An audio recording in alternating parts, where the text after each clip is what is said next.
নমস্কার বন্ধুরা, welcome to এসটিউনিক sports. তো 2023-24 সিজনের কিন্তু আজকে শেষ ম্যাচটা আমরা আইএসএল এ দেখতে চলেছি, ফাইনাল ম্যাচ। তো ফাইনাল ম্যাচ হয়ে যাওয়ার পরই কিন্তু ট্রান্সফার মার্কেটে আরও আগুন লেগে যাবে। রীতিমতোই কিন্তু ট্রান্সফার মার্কেটে কাজ চালাচ্ছে প্রতিটা দলগুলোই, কিন্তু পরবর্তী সময় কিন্তু আরও অ্যাক্টিভভাবে কাজ হবে।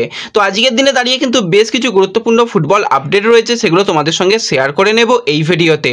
তাই ভিডিওটা শুরু থেকে শেষ পর্যন্ত দেখো, আর ভিডিও ভালো লাগলে সকলে একটা করে লাইক করে 500 লাইকের টার্গেট আমাদের পূর্ণ করে দিও।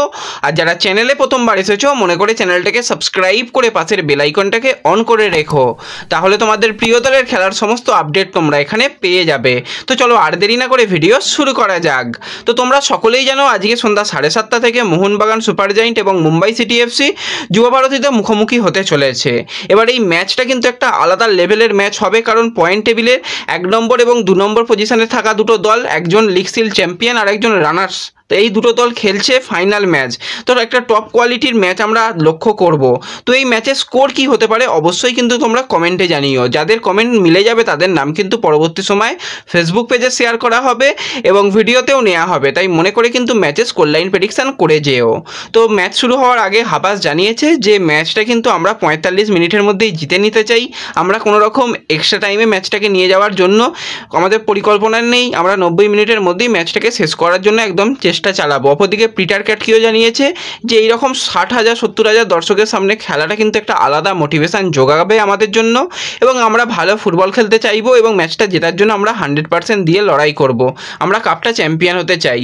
তো দেখা যাক মোহনবাগান তারা দ্বিতীয়বারের জন্য কাপ চ্যাম্পিয়ন হয় নাকি মুম্বাই তারা দ্বিতীয়বারের জন্য কাপ চ্যাম্পিয়ন হয়। যে দলই চ্যাম্পিয়ন আজকে হবে তারাই কিন্তু দ্বিতীয়বারের জন্য আইএসএল এর কাপ চ্যাম্পিয়ন হয়ে যাবে। তো আজকের ম্যাচের জন্য কিন্তু একজন গুরুত্বপূর্ণ প্লেয়ার মুম্বাই সিটি এফসি পাচ্ছে না। সেই প্লেয়ার থাকলে কিন্তু অনেকটাই মুম্বাই সাহায্য পায়, কিন্তু সে না থাকলে যথেষ্ট সমস্যায় পড়বে। সেটা আর অন্য কেউ নয়, 22 বছর বয়সী ভারতীয় লেফট ব্যাকের প্লেয়ার আকাশ মিশ্রা। তার কিন্তু ইনজুরি রয়েছে, ইনজুরির কারণে কিন্তু তাকে আজকের ম্যাচে পাওয়া যাচ্ছে না। এছাড়া কিন্তু কালকে থেকেই হাবাসকে নিয়ে অনেক রকমের জল্পনা তৈরি হয়েছিল। হাবাসের নাকি এটাই শেষ ম্যাচ, সে নাকি আর কোচিং করাবে না, অনেক কিছু ব্যাপার সেগুলো আইএসএলের মিডিয়ার তরফ থেকেই সেরকমভাবে উঠে এসেছিল। তো হাবাস কিন্তু কিছুক্ষণ আগে আজকে সোশ্যাল মিডিয়াতে সে শেয়ার করে জানিয়ে দিয়েছে যে ভারতে সে কিন্তু শেষ কোচিং করাতে চায়, আর অন্য কোথাও কোচিং করাবে না, ভারতেই কিন্তু তার শেষ কোচিংটা সে করাতে চায়। কিন্তু আজকের ম্যাচটাই তার যে কোচিং জীবনের শেষ ম্যাচ সেটা কিন্তু নয়, পরবর্তী সময় সে আবারও কোচিং করাবে এবং ম্যানেজমেন্টের সঙ্গে তার কথাবার্তাও ঠিকঠাকভাবেই রয়েছে, সেরকমভাবেই কিন্তু পরিকল্পনা রয়েছে। তো আজকের ম্যাচ জিততে চায় এবং সবশেষে জানিয়েছে জয় মোহনবাগান। তো আমরা বুঝতে পারছি যে নেক্সট সিজনে কিন্তু থাকতে পারে অ্যান্টোনিও লোপেস হাবাস, সেটা কোচ হিসাবে নাকি টেকনিক্যাল ডাইরেক্টর হিসাবে আবার সেটা তো পরবর্তী সময়ে বোঝা যাবে। তো আজকের দিনে ফাইনাল ম্যাচ হয়ে যাওয়ার পর কিন্তু কালকে থেকে প্রচুর তোমরা আপডেট পাবে। তো সমস্ত লেটেস্ট আপডেট পাওয়ার জন্য কিন্তু অবশ্যই চ্যানেলটাকে সাবস্ক্রাইব করে রেখো। এবার যদি আমরা সরাসরি ট্রান্সফার আপডেট নিয়ে কথা বলি, তো গত বছরে তোমাদের খুব ভালোভাবে মনে থাকবে একটা প্লেয়ারকে নিয়ে একদম শেষ দিন পর্যন্ত টানাটানি চলেছিল, 25 বছর বয়সী ভারতীয় সেন্টার ফরওয়ার্ডের প্লেয়ার ঈশান পণ্ডিতাকে নিয়ে। তো শেষ পর্যন্ত ঈশান পণ্ডিতাকে কেরালা ব্লাস্টার্স সাইন করে নিয়েছিল। বিশেষত বলা ভালো যে ইস্টবেঙ্গলে সে সাইন না করে কেরালাতে সে নিজে সাইন করেছিল এবং ইস্টবেঙ্গল তাকে ভালো গেম টাইমের অফার দিয়েছিল, IFTWC, এছাড়া খেলনাও, সমস্ত জায়গা থেকেই সেই রিপোর্টটা তোমরা শুনেছিলে। তো আজকের দিনে দাঁড়িয়ে যে আবার আপডেটটা বেরিয়ে আসছে, কেরালা কিন্তু এবার ঈশান পণ্ডিতাকে ছাড়তে চলেছে। 2025 সাল পর্যন্ত দীর্ঘমেয়াদী চুক্তি থাকলেও এই সিজনে ঈশান পণ্ডিতার পারফরমেন্স অতীব খারাপ, কারণ এই সিজনে একটাও গোল করতে পারেনি ঈশান পণ্ডিতা। 17টা ম্যাচে 426 মিনিট খেলেছে, একটা গোল নেই, একটা অ্যাসিস্ট নেই, চান্স ক্রিয়েট নেই, কিচ্ছু নেই ঈশান পণ্ডিতার কাছ থেকে। একদম জঘন্য তার জন্য সিজন গেছে। তো সেই কারণেই কিন্তু কেরালা তাকে ছেড়ে দিতে চাইছে। যদি লোন ডিলে হয় তাহলে লোন ডিল, যদি ট্রান্সফার ফি নিয়ে যদি অন্য কোনো ক্লাব চেষ্টা করে সেক্ষেত্রে ট্রান্সফার ফি। তো ঈশান পণ্ডিতা যদি ইস্টবেঙ্গলে আসতো সত্যি সেটা ইস্টবেঙ্গলের জন্যও ভালো হতো এবং ঈশান পণ্ডিতার জন্যও ভালো হতো, সেটা আগেই জানিয়েছিলাম, সেটা কিন্তু আজকের দিনে দাঁড়িয়ে মিলে গেল। তো দেখা যাক পরবর্তী সময় ঈশান পণ্ডিতাকে কোন দল নেওয়ার চেষ্টা চালায়। তো এরপর যে প্লেয়ারটাকে নিয়ে কথা বলবো সেই প্লেয়ারকে নিয়ে কিন্তু রীতিমতন টানাটানি শুরু হয়ে গেছে। 36 বছর বয়সী ফিজি সেন্টার ফরওয়ার্ডের প্লেয়ার রয় কৃষ্ণা।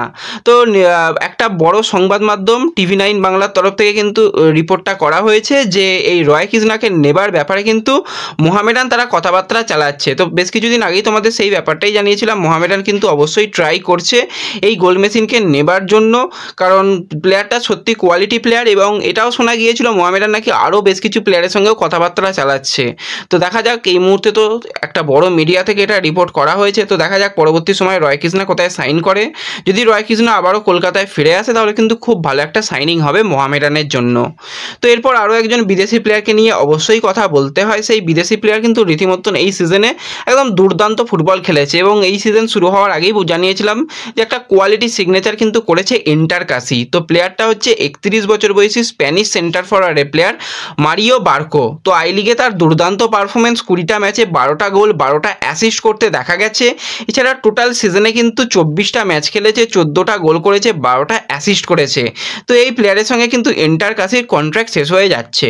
এবার উইন্টার ট্রান্সফার উইন্ডোর সময় কিন্তু বেঙ্গালুরু এফসি এক প্রকার কথাবার্তা চালিয়েছিল, কিন্তু সে জানিয়েছিল সে সিজন শেষ না হলে দল পরিবর্তন করবে না।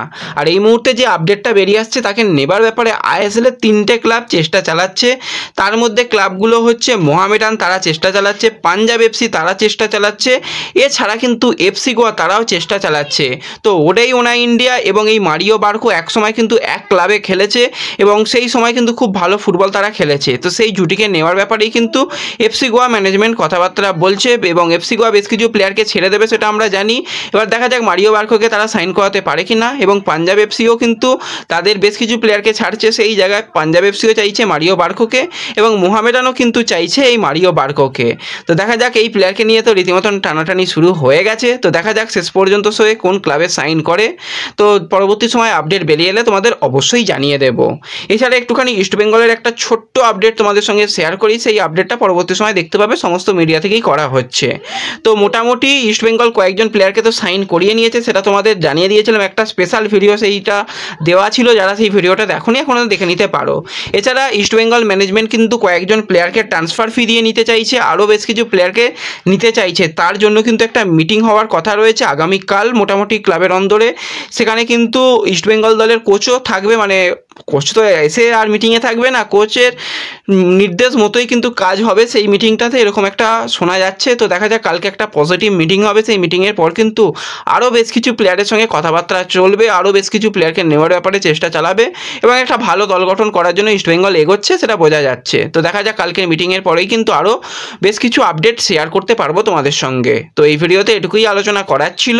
ভিডিও ভালো লাগলে ভিডিওতে লাইক করে দিও, চ্যানেলে প্রথমবার এলে চ্যানেলটাকে সাবস্ক্রাইব করে দিও, আর যারা ফেসবুক পেজ থেকে ভিডিও দেখছো একটু ফেসবুক পেজটাকে ফলো করে নিও এবং ভিডিও একটু সকলের সঙ্গে শেয়ার করে দিও। তো দেখা হচ্ছে পরবর্তী ভিডিওতে।